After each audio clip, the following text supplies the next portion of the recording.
तो बच्चों बात करते हैं प्रश्न नंबर 2 में आपने तीसरा भाग देखा। अब चौथे भाग की बात करते हैं। तो चौथे भाग में संख्या दी गई है आपकी, हम यहाँ इसके हर के अगर अभाज्य गुणनखंड करें तो हम इस 1600 को ये लिख सकते हैं 16 गुणा 100।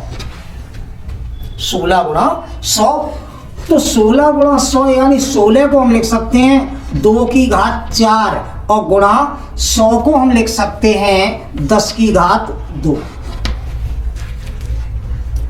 अब आगे और करते हैं तो 15 गुणा 2 की घात 4 गुणा 10 की घात 2 को हम लिख सकते हैं कि 2 गुणा 5 की घात 2, यानी कि ये 15 बटे 2 की घात 4 और गुणा 2 की घात 2 और गुणा 5 की घात 2।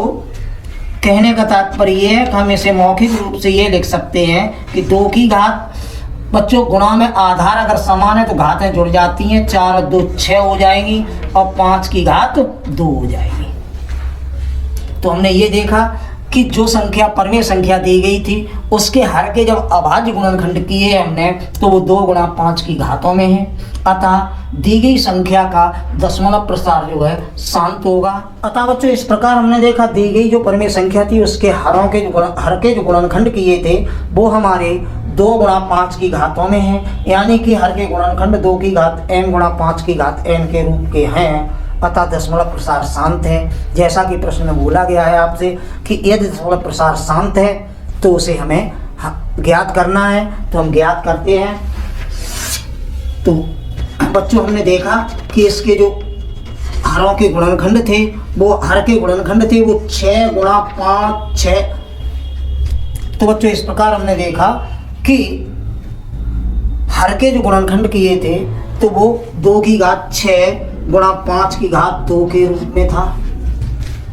दशमलव प्रसार को लिखने के लिए हम हर को 10 की घातों में बनाने के लिए यहाँ घात 6 है और यहाँ आपकी घात 2 है। अतः हम 5 की घात 4 का अंश बाहर में गुणा कर देंगे। बच्चों आगे जब हल करेंगे तो 15 गुणा 5 की घात 4 का मतलब हुआ आपका 5 गुणा 5 गुणा 5 गुणा 5। इसका गुणा करेंगे तो 5 25 पंजे 125 और 125 में जब 5 का गुणा करेंगे तो बच्चों ये आएगा आपका 625, यानी कि 5 की घात 4 का मतलब हुआ 625।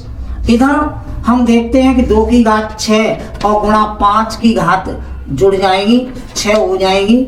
तो इस प्रकार हमने बच्चों ये देखा कि जब 15 का गुणा 625 में करेंगे तो 15 पना 75 की 5 हासिल 7, 15 दूनी 30 और 7 37 हासिल 3, 15 छिक्का 90 और 3 93 बटे नीचे 10 की घातों में हो जाएगा। इसे हम ये लिख सकते हैं कि 2 गुणा 5 की घात 6, क्योंकि घातें समान हैं। तो अब हम देखते हैं कि 9375 बटे 10 की घात, तो अब ये 9375 बटे इसे हम 1 पे 0 6, 10 की घात 6 का मतलब हुआ 1 पे 0 6। ठीक उसी प्रकार बच्चों दशमलव रूप में लिख देंगे। जब 1 पे 0 6 है तो अंश में 6 अंक बाद दशमलव आ जाएगा। संख्या के दाहिने ओर से गिनेंगे 1 2 3 4 और हमारे 4 अंक हैं, जो 2 अंक कम पड़ रहे हैं वो हम 0 से पूर्ति करेंगे। तो 0.00937 आपका उत्तर होगा। तो इस प्रकार बच्चों आपने प्रश्न नंबर 2 से संबंधित 4 भाग देखे। बच्चों ध्यान यही रखना है कि हमें पहले परमेय संख्या को ये देखना है किसका दशमलव प्रसार शांत है और किसका अशांत है। अशांत है तो उसे वहीं छोड़ देंगे और शांत है तो उसके हर को 10 की घातों में परिवर्तित करके उसे दशमलव रूप में व्यक्त कर देंगे। बच्चों प्रश्नावली 1.4 में प्रश्न नंबर 1 और 2 देखे आपने। प्रश्न नंबर 3 देखते हैं। प्रश्न नंबर 3 में आपका कह रहा है कि कुछ वास्तविक संख्याओं के दशमलव प्रसार नीचे दर्शाए गए हैं।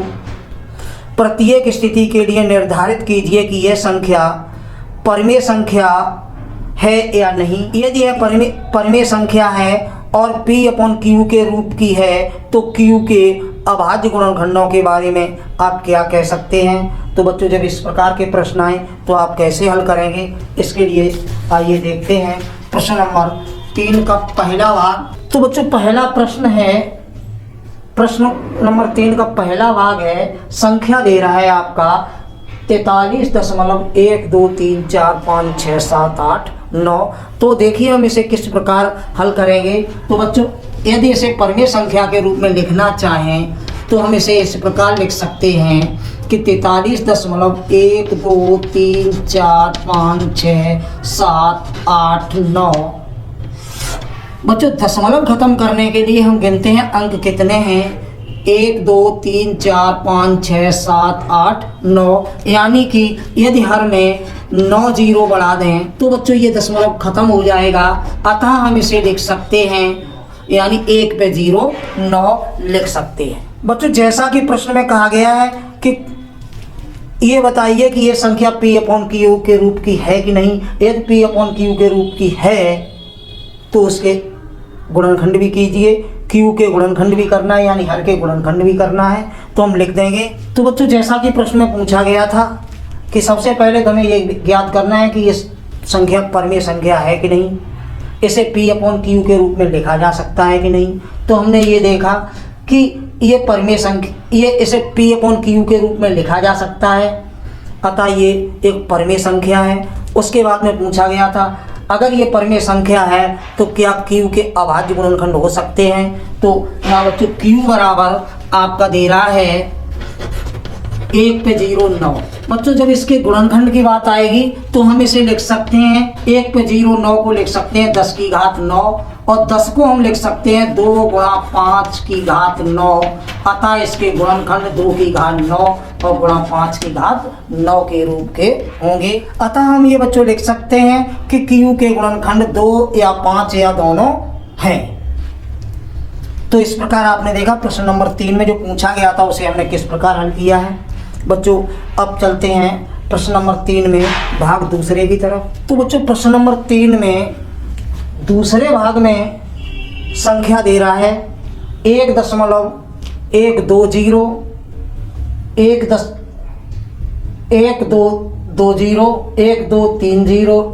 4 0। हम ये देखते हैं कि प्रत्येक बार जीरो की संख्या बढ़ती जाती है, अतः हम इसे ये कह सकते हैं कि इसका दशमलव प्रसार जो है वो अशांत आवर्ती है। तो बच्चों हमने देखा कि इसका जो दशमलव प्रसार है अशांत एवं अनावर्ती है और इसे P अपॉन Q के रूप में नहीं लिखा जा सकता है, अतः यह संख्या जो है परिमेय संख्या नहीं है।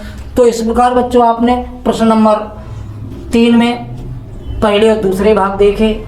तीसरा भाग भी इसी तरीके का है कि हमें ये देखना है कि उसका दशमलव प्रसार कैसा है और यदि उसका दशमलव प्रसार शांत है या उसे P अपॉन Q के रूप में लिखा जा सकता है। यदि P अपॉन Q के रूप में लिखा जा सकता है तो Q के हमें अभाज्य गुणनखंड करने हैं। तो इस प्रकार बच्चों जो तीसरा प्रश्न है उसका जो तीसरा भाग है वो एक्सरसाइज तौर पर आपके लिए है, आप उसे हल करेंगे। यदि कोई समस्या है तो हमें कमेंट करेंगे, हम उसका सॉल्यूशन आपको अवश्य भेजेंगे। तो इस प्रकार ये प्रश्नावली आपकी 1.4 समाप्त हुई।